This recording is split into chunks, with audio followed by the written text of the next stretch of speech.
Hello दोस्तों, welcome to electrical guide. दोस्तों, आज हम इलेक्ट्रिसिटी यानी वैद्युत के चैप्टर के बारे में कुछ चर्चा करेंगे। एमसीक्यू के बारे में चर्चा करेंगे। आप ध्यान से सारे एमसीक्यू को ध्यान से देखिए। चलिए स्टार्ट करते हैं। सबसे फर्स्ट क्वेश्चन है, एक इलेक्ट्रॉन पर आवेश होता है।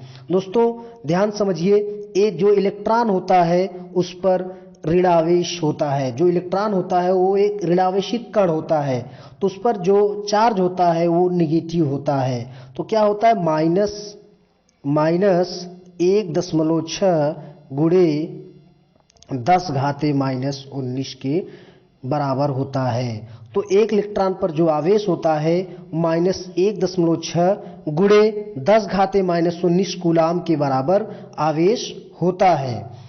चलिए दूसरा क्वेश्चन हम स्टार्ट करते हैं। दूसरा क्वेश्चन है दोस्तों, एक प्रोटॉन पर वैद्युत आवेश की मात्रा होती है। दोस्तों मैं आपको बता दूं कि जो प्रोटॉन होता है वह एक धनावेशित कण होता है। जो प्रोटॉन पर आवेश होता है वह इलेक्ट्रॉन पर आवेश के बराबर होता है, लेकिन जो प्रोटॉन पर आवेश होता है वो पॉजिटिव होता है। तो क्या होता है, देखिए 1.6 गुणे 10⁻⁻19 के बराबर होता है, लेकिन इस पर जो होता है वो पॉजिटिव चार्ज होता है।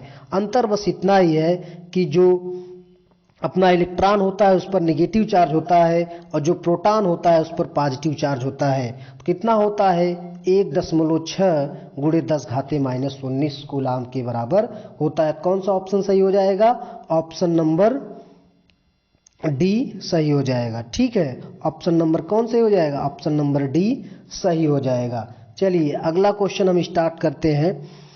एम्पियर सेकेंड किसका मात्रक है? एम्पियर सेकेंड किसका मात्रक है? तो दोस्तों मैं आपको पहले फार्मूला बताऊं, धारा बराबर आवेश गुणे आवेश बटा समय। धारा बराबर क्या होता है, आवेश बटा समय। ठीक, अब हमें बताना है कि एम्पियर सेकेंड किसका मात्रक होता है। तो चलिए आपको मैं बताता हूं।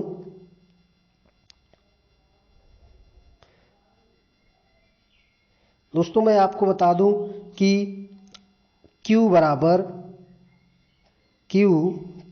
बराबर I इंटू टी होता है। Q बराबर क्या होता है, I इंटू टी होता है। जहां पर Q क्या है, आवेश है। Q क्या है, आवेश है। और जो I है वो धारा है। क्या है, धारा है। और जो T है वो समय है। ठीक, वो समय है। तो दोस्तों धारा का मात्रक क्या होता है, एम्पियर, और समय का मात्रक क्या होता है, सेकेंड। तो ये किसका मात्रक है, आवेश की, किसके बराबर है, आवेश। तो एम्पियर सेकेंड किसका मात्रक हो गया, आवेश का मात्रक हो गया। आप इस फार्मूले को ध्यान से याद रखिएगा, Q बराबर I इंटू टी, अर्थात आवेश बराबर धारा गुणे समय होता है। तो यहाँ ऑप्शन नंबर कौन सा सही हो जाएगा, ऑप्शन नंबर सी सही हो जाएगा। अगला क्वेश्चन, किसी वैद्युत बल्ब के फिलामेंट द्वारा 1 एम्पीयर धारा ली जाती है। फिलामेंट की अनुप्रस्थ काट से 16 सेकेंड में प्रवाहित इलेक्ट्रॉनों की संख्या होगी। दोस्तों ध्यान से समझिएगा, यहां कहा जा रहा है कि वैद्युत बल्ब एक बल्ब है और उसमें जो टंगस्टन का जो फिलामेंट लगता है वो 1 एम्पीयर धारा लेती है। आप इमेजिन करिए कि एक बल्ब है, उसमें एक फिलामेंट, तो टंगस्टन का फिलामेंट लगता है, वो 1 एम्पीयर की धारा लेता है। ठीक है, और फिलामेंट की अनुप्रस्थ काट, जो उसका क्रॉस सेक्शनल एरिया है, जो उसकी मोटाई है, वो 16 सेकेंड में प्रवाहित इलेक्ट्रॉनों की संख्या होगी। तो जो उसकी मोटाई है वो कितना इलेक्ट्रॉन 16 सेकेंड में प्रवाहित कर लेगी, यही हमसे पूछा गया है। तो दोस्तों ध्यान से समझिएगा, मैं आपको बता रहा हूं। सबसे पहला फार्मूला, I बराबर Q बाई टी, I बराबर Q बाई टी, और Q बराबर होता है N इंटू ई। क्या होता है, N इंटू ई, और इधर T। ठीक है, अब देखिए मैं आपको बताऊं, I बराबर Q बाई टी, Q बराबर होता है N इंटू ई, और ये बटा टी। ध्यान समझिए, इलेक्ट्रॉनों की संख्या हमसे पूछा है। n क्या है? इलेक्ट्रॉनों की संख्या है। n क्या है? यहाँ पर इलेक्ट्रॉनों की संख्या है। तो दोस्तों मैं आपको बताऊं, यहाँ से हम n बराबर निकालेंगे तो क्या आ जाएगा? n बराबर आ जाएगा, n बराबर t का गुणा i में आई टी बटे क्या हो जाएगा? e। ठीक, इस फार्मूले को आप याद रखिएगा, n बराबर आई इंटू टी बटा ई। ठीक, ध्यान से आप समझिएगा। अब मैं इसको थोड़ा बैक करता हूं।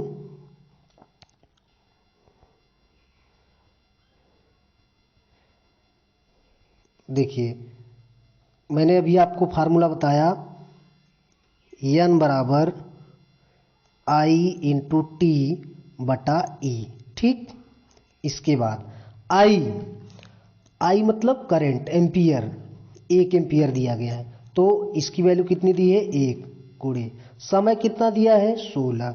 ठीक, बटे ई, जो अभी मैंने बताया कि जो इलेक्ट्रॉन पर आवेश होता है कितना होता है? 1.6 गुणे 10 घाते माइनस 19 के बराबर होता है। दोस्तों इधर देखिए आप, यहाँ से हो जाएगा, ये दशमलव हटेगा तो यहाँ क्या बढ़ा दिया जाएगा? 0। यहाँ से अगर हम दशमलव हटा देंगे यहाँ क्या हो जाएगा? 0। ठीक, और 16 का 160 में डिवाइड करेंगे 16 का तो क्या आ जाएगा? 10। तो यहाँ क्या है? 10, यहाँ क्या है?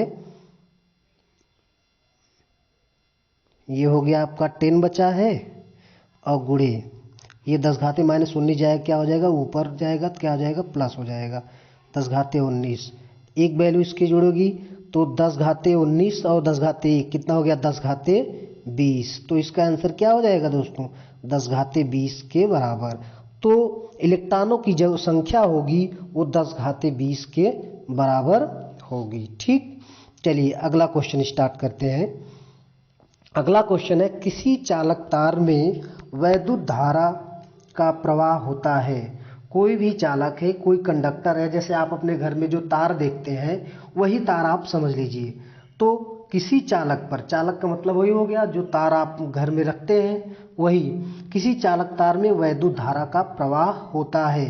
तो आप समझिए, जो भी चालक होता है उसमें जो वैद्युत धारा का प्रवाह होता है वो मुक्त इलेक्ट्रॉनों के द्वारा होता है, फ्री इलेक्ट्रॉनों के द्वारा होता है। किसके द्वारा होता है? फ्री इलेक्ट्रॉन के द्वारा होता है, मुक्त इलेक्ट्रॉनों के द्वारा होता है। जब हमारे कंडक्टर में, चालक में जब मुक्त इलेक्ट्रॉन फ्लो होंगे तो वहाँ पर धारा प्रवाहित होगी। ठीक, तो ऑप्शन नंबर कौन सा सही हो जाएगा? ऑप्शन नंबर ए सही हो जाएगा। ठीक, अब अगला देखिए, धारा के परिमाण का मात्रक अथवा किसी वैद्युत परिपथ में बहने वाली वैद्युत धारा का मात्रक है। ध्यान समझिए, अभी मैंने बताया जो करंट होता है, करंट अर्थात धारा का जो मात्रक होता है वो होता है एम्पियर। क्या होता है? एम्पियर। ध्यान से आप इसको याद रखिएगा, जो धारा का मात्रक होता है वो कितना होता है? क्या होता है? एम्पियर होता है। ठीक, वैद्युत धारा के परिमाण का जो मात्रक होता है वो एम्पियर होता है। आप भूलिएगा नहीं, कहीं भी पूछा जाएगा तो आप बता दीजिएगा कि जो धारा होती है, वैद्युत धारा होती है, उसका जो मात्रक होता है वो एम्पियर होता है। कौन सा ऑप्शन सही हो जाएगा? ऑप्शन नंबर ए सही हो जाएगा। किसी वैद्युत परिपथ में बहने वाली वैद्युत धारा का मात्रक एम्पियर होता है। चलिए आगे हम स्टार्ट करते हैं अगला क्वेश्चन। अगला क्वेश्चन आप ध्यान से समझिएगा। ठीक, मैं आपको बता दूं, ये इसमें क्वेश्चन में दिया गया है, यदि एक इलेक्ट्रॉन को अनंत से किसी बिंदु तक लाने में किया गया कार्य W जूल है, अर्थात जो W की वैल्यू दी है वो 64 जूल दी गई है। ठीक, तो उस बिंदु पर कार्यरत वैद्युत विभव का मान क्या होगा? अर्थात हमको V पूछा है, पोटेंशियल डिफरेंस पूछा है। ठीक है, तो वैद्युत विभव की वैल्यू हमसे पूछा है। एक इलेक्ट्रॉन, यहाँ पर जो n की वैल्यू दी है वो कितना दिया है? एक इलेक्ट्रॉन दिया हुआ है। ध्यान समझिएगा, W की वैल्यू है 64 जूल, यहाँ पर W की वैल्यू जो दी है 64 जूल है। हमें वैद्युत विभव निकालना है, n की वैल्यू 1 दी गई है। ठीक, चलिए आइए हम अगले स्लाइड में आपको दिखाते हैं, इस क्वेश्चन को हल करते हैं। अभी अभी मैंने आपको बताया Q equal to N into E, ये एक फार्मूला मैंने अभी आपको बताया। तो अभी आप देखिए इधर एन की वैल्यू कितनी है 1, तो देखिए एन की वैल्यू कितनी हो गई 1, और गुणे अभी मैंने बताया जो इलेक्ट्रॉन पर आवेश होता है 1.6 गुणे 10 घाते -19 के बराबर होता है। तो कितना आ गया 1.6 गुणे 10 घाते -19 कूलाम के बराबर आ गया। यहाँ पर हमें Q की वैल्यू मिल गई। ठीक, यहाँ हमें Q की वैल्यू कितनी मिल गई 1.6 गुणे 10 घाते -19 मिल गया। और V बराबर होता है एक formula V equal to W/Q। ठीक, अब वैल्यू आप रख दीजिए, इधर से ध्यान समझिए। W कितना दिया हुआ है, अभी मैंने आपको दिखाया W कितना दिया 64 जूल। तो हम कितना रख देंगे W के बराबर V बराबर जो हो जाएगा W की वैल्यू 64 हो गया। ठीक, और बटे Q की वैल्यू मैंने निकाला है 1.6 गुणे 10 घाते -19। ठीक, और 16 से काटेंगे कितना आ जाएगा 16 चौका 64। ठीक, दशमलव हटेगा यहाँ 0 हो गया, तो कितना हो गया 40 गुणे 10 घाते -19। ठीक, 40 गुणे 10 घाते -19 हो गया। ठीक, अर्थात अगर यहाँ 10 ये 10 हट जाएगा तो यहाँ हो जाएगा 10 घाते 20, ऊपर ये जाएगा तो कितना हो जाएगा प्लस में हो जाएगा ना। ठीक, तो यहाँ हो गया 4 गुणे 10 घाते 20 के बराबर हो गया। ठीक, यहाँ हो गया 4 गुणे 10 घाते 20 के बराबर हो गया। ठीक, अब देखते हैं कौन सा ऑप्शन सही है। ये देखिए 4 गुणे 10 घाते 20 वोल्ट के बराबर, ये ऑप्शन हमारा ऑप्शन नंबर ए सही है। ठीक, चलिए अगला क्वेश्चन हम स्टार्ट करते हैं। अगला क्वेश्चन है विभवांतर का मापक यंत्र है, जो पोटेंशियल डिफरेंस होता है वो किस यंत्र से मापा जाता है, वही हमको बताना है। जो पोटेंशियल डिफरेंस होता है वो वोल्ट मीटर से मापा जाता है। किससे मापा जाता है वोल्ट मीटर से। मैं इसमें सबको बता देता हूँ। और अमीटर जो होता है इससे क्या मापा जाता है करंट, क्या मापा जाता है करंट मापा जाता है। धारा मापी इससे भी करंट मापी जाती है। ठीक, इससे भी क्या मापी जाती है करंट मापी जाती है। ठीक है, ओम मीटर किसका मात्रक है प्रतिरोधकता का, किसका मात्रक प्रतिरोधकता का मात्रक क्या होता है प्रतिरोधकता का मात्रक होता है ओम मीटर। तो यही अभी हाल ही में पूछा गया ग्रुप डी के एग्जाम में कि प्रतिरोधकता का क्या मात्रक होता है, तो प्रतिरोधकता का मात्रक ओम मीटर होता है। विभवांतर जो किससे मापा जाता है वोल्ट मीटर से, और धारा किससे मापी जाती है अमीटर से। ठीक, चलिए आइए हम अगला क्वेश्चन देखिए। अगला क्वेश्चन है निम्न में से कौन सा कथन ओम के नियम को व्यक्त करता है। अब ध्यान समझिएगा आप इसको। चलिए हम ओम के नियम के बारे में सबसे पहले आपको हम बताएंगे कि ओम का नियम क्या होता है। सबसे पहले आप ये जानते हैं ओम ने वैज्ञानिक थे ओम, इनका नाम था। उन्होंने क्या कहा कि यदि किसी चालक तार की भौतिक अवस्थाएं अपरिवर्तित रखें, जैसे ताप दाब इन सबको अपरिवर्तित रखें, तो जो R इक्वल टू देखिए यहाँ बताया R इक्वल टू V/R। ठीक, R इक्वल टू V/R। जो कंडक्टर है R equal to V/I, sorry R equal to V/I। ठीक, तो उन्होंने कहा कि जो फार्मूला होता है R इक्वल टू V/I कि किसी भी चालक का जो भौतिक अवस्थाएं अपरिवर्तित रखें तो उनके सिरों के बीच विभवांतर और उसमें बहने वाली धारा का जो अनुपात होता है वो क्या होता है कांस्टेंट होता है हमेशा। अर्थात जिस अनुपात में धारा और जिस अनुपात में वोल्टेज बढ़ेगा उसी अनुपात में करंट का मान भी बढ़ेगा और जिस अनुपात में वोल्टेज घटेगा उसी अनुपात में करंट भी घटेगा। इससे क्या होगा, हमारा जो रेजिस्टेंस होगा, जो नियतांक है वो कांस्टेंट रहेगा। ठीक यही बताया गया। तो देखिए हम इसमें ढूंढते हैं कौन सा सही है।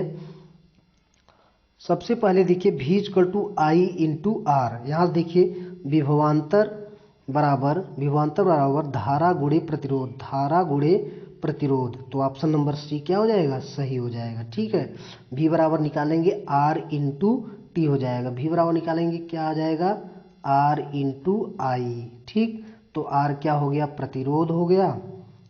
ठीक, और I क्या हो गया, धारा हो गया। ठीक, तो यहाँ कौन सा ऑप्शन सही हो जाएगा, ऑप्शन नंबर सी सही हो जाएगा। ठीक, चलिए आगे हम स्टार्ट करते हैं अगला स्लाइड। अगला स्लाइड, ओम के नियम के अनुसार विभवांतर व धारा के बीच ग्राफ होगा। ओम के नियम के अनुसार धारा व विभवांतर में ग्राफ कैसा बनेगा। ठीक, देखिए कैसा ग्राफ बनेगा मैं बता रहा हूँ आपको। ये आपका धारा हो गया I, ये आपका वोल्टेज हो गया। ठीक, अभी मैंने आपको बताया कि जो R होता है वो V/I होता है। ठीक है, तो मैंने अभी आपको बताया कि जिस अनुपात में वोल्टेज बढ़ेगा उसी अनुपात में करंट बढ़ेगा। अर्थात यदि आप मान लीजिए वोल्टेज आपने इतना बढ़ा दिया, उसी अनुपात में क्या बढ़ जाएगा, करंट भी बढ़ जाएगा। अब आप यदि वोल्टेज को और बढ़ा दिए, करंट और बढ़ जाएगा। आप वोल्टेज को और बढ़ा दिए, करंट और बढ़ जाएगा। तो जब हम यहाँ से ये मूल बिंदु से है,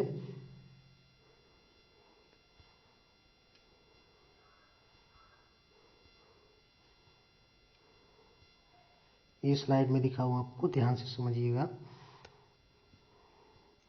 ये आपका यहाँ से ये, ठीक, तो देखिए आपने वोल्टेज बढ़ाया तो करंट भी बढ़ा इसी अनुपात में। आपने फिर वोल्टेज बढ़ाया, फिर करंट भी इसी अनुपात में बढ़ा। फिर आपने वोल्टेज बढ़ाया, करंट भी इसी अनुपात में बढ़ा।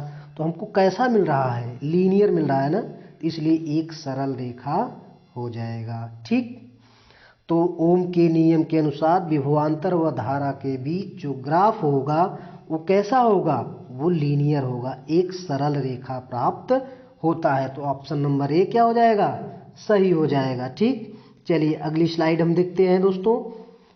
अगली स्लाइड है प्रतिरोध का मात्रक होता है। आप तो जानते ही होंगे प्रतिरोध का जो मात्रक होता है वो ओम होता है। क्या होता है, प्रतिरोध का मात्रक ओम होता है। चलिए आगे स्टार्ट करते हैं। ओम का नियम सत्य है। इस बात को आप ध्यान समझिए, बहुत ही इंपॉर्टेंट है ये क्वेश्चन। ओम का नियम किसके लिए सत्य है, तो ध्यान समझिए। ओम का जो नियम होता है वो केवल धात्विक चालकों के लिए लागू होता है। तो यहाँ पर ऑप्शन में केवल धात्विक चालकों के लिए दिया है, केवल अधात्विक चालकों के लिए दिया है, केवल अर्धचालकों के लिए दिया है और सभी के लिए दिया है। तो मैं आपको बताऊं जो ओम का नियम है वो धात्विक जो चालक होते हैं, धात्विक चालक और मिश्र धातु, जो मिश्र धातु होते हैं उस पर भी ओम का नियम लगता है। क्योंकि ऑप्शन में मिश्र धातु है नहीं, केवल धात्विक चालक है, तो ऑप्शन नंबर ए सही हो जाए, केवल धात्विक चालकों पर लागू होता है। यह इंसुलेटर अर्थात जो अर्धचालक होते हैं, कुचालक होते हैं, उस पर इसका ओम का नियम लागू नहीं होता है। जितने भी सेमीकंडक्टर होते हैं जैसे जर्मेनियम हो गया, सिलिकॉन हो गया, इन सब में क्या होता है, अर्धचालक जो होते हैं जितने भी, उस पर ओम का नियम लागू नहीं होता है। चलिए आइए अगला स्टार्ट करते हैं। अगला क्वेश्चन है 1.5 विद्युत वाहक बल से सेल का आंतरिक प्रतिरोध से प्राप्त धारा का मान ज्ञात कीजिए। तो यहाँ पूछा गया है हमसे कि धारा का मान पूछा गया है। ठीक है, दिया है 1.5 वोल्ट विभवांतर वाले बल के सेल का आंतरिक प्रतिरोध ज्ञात कीजिए। तो यहाँ क्या दिया है, कुछ यहाँ वैल्यू दी गई है, वो दिखाई नहीं दे रहा है, वो वैल्यू रखना है ना। वैल्यू, यहाँ एक वैल्यू दी गई है दोस्तों, उस वैल्यू को यहाँ रखना पड़ेगा, तब ये आंसर आएगा। यहाँ वैल्यू दिख नहीं रही है। चलिए अगला हम देखते हैं। ठीक, अगला देखिए, ताप बढ़ाने पर किसी चालक का वैद्युत प्रतिरोध। तो जब ताप बढ़ाने पर किसी वैद्युत चालक का जो प्रतिरोध होता है वो बढ़ता है। वो क्या होता है? बढ़ता है। आपको मैं बताऊं कि जो चालक होते हैं, जो कंडक्टर होते हैं, जो जितने भी चालक होते हैं, उनका जो प्रतिरोध ताप गुणांक होता है वो धनात्मक होता है। जो प्रतिरोध ताप गुणांक होता है वो धनात्मक होता है। ठीक है, अर्थात जैसे जैसे आप ताप बढ़ाएंगे तो प्रतिरोध का मान बढ़ेगा, इसलिए क्या होता है? धनात्मक होता है। और अर्धचालकों का क्या होता है? ऋणात्मक होता है, क्योंकि जैसे जैसे आप ताप बढ़ाएंगे वैसे वैसे प्रतिरोध का मान घटेगा। किसके लिए? अर्धचालकों के लिए। अर्धचालकों के लिए जो प्रतिरोध ताप गुणांक होता है वो निगेटिव होता है, और चालकों के लिए क्या होता है? पॉजिटिव होता है। अर्थात जब आप ताप बढ़ाएंगे तो प्रतिरोध का मान बढ़ेगा, तब क्या हम कहेंगे? धनात्मक होता है। ठीक है, तो चालकों का जो वैद्युत प्रतिरोध होता है ताप बढ़ाने पर क्या होता है? बढ़ता है। यदि घटता तो हम उसको निगेटिव बोलते। ठीक है, तो वो किसका होता है? अर्धचालकों का होता है। ठीक है, और जो कुचालक होते हैं उनका भी जो प्रतिरोध ताप गुणांक होता है वो भी निगेटिव होता है। अर्थात जैसे जैसे आप ताप का मान बढ़ाएंगे और प्रतिरोध का मान क्या होगा? घटेगा। इसलिए जो कुचालक होते हैं उनका भी प्रतिरोध ताप गुणांक नेगेटिव होता है। अर्थात जैसे जैसे आप ताप बढ़ाते जाएंगे प्रतिरोध का मान घटता जाएगा। ठीक है, चलिए अगली स्लाइड। अगली स्लाइड है 5 प्रतिरोधकों जिनमें से प्रत्येक का प्रतिरोध 1/5 है, इसका उपयोग करके कितना अधिकतम प्रतिरोध बनाया जा सकता है। अब ध्यान से समझिए, एक फार्मूला होता है। जैसे अगर आपको एक ही प्रतिरोध दिया हो तो आप कैसे लगाएंगे? ठीक है, जैसे देखिए सीरीज के लिए होता है ये 5 प्रतिरोधकों को में जिनमें प्रत्येक का प्रतिरोध 1/5 ओम है। ठीक है, इसका उपयोग करके कितना अधिकतम प्रतिरोध बनाया जाता है, ये जो है आपको मैं बताऊं, ये इम्पोर्टेंट बात है। ये बहुत इम्पोर्टेंट क्यों? क्योंकि जब सीरीज में रजिस्टेंस जुड़ते हैं तो प्रतिरोध का जो मान आता है वो अधिक आता है। तो आपको ये पॉइंट पकड़ना है कि अधिकतम प्रतिरोध के लिए क्या करना पड़ेगा? हमको रजिस्टेंस को किस में जोड़ना पड़ेगा? सीरीज में जोड़ना पड़ेगा। तो R बराबर होता है N इंटू R। ठीक है, जो दिया है तो N 5 प्रतिरोध है, 5 रख दीजिए। ठीक, और 1/5 R की वैल्यू दी है तो 1/5 हो जाएगा। 5 से 5 कट जाएगा, कितना आ गया? 1 ओम। ऑप्शन में कौन सा सही है? ऑप्शन नंबर डी सही है। यह एनसीईआरटी के एग्जाम्पलर का क्वेश्चन है, ये आपके एग्जाम में आ सकता है। ठीक है, चलिए आइए देखते हैं और क्वेश्चन है। खत्म हो गया, क्वेश्चन खत्म हो गए दोस्तों। तो मैं आशा करता हूं कि आपको सारे क्वेश्चन आसानी से समझ में आ गए होंगे। दोस्तों यदि आपको क्वेश्चन अच्छे समझ में आए हो, सारी चीज़ समझ में आई हो, तो आप जो है सब्सक्राइब बटन को दबाना ना भूलिए। दोस्तों आप अवश्य सब्सक्राइब करिए, आपको मैं और सारे वीडियो लाता रहूँगा इसी तरीके से। तो दोस्तों आप जाइए यूट्यूब चैनल पे और आप सब्सक्राइब की रेड बटन को आप क्लिक करिए। Thanks for watching.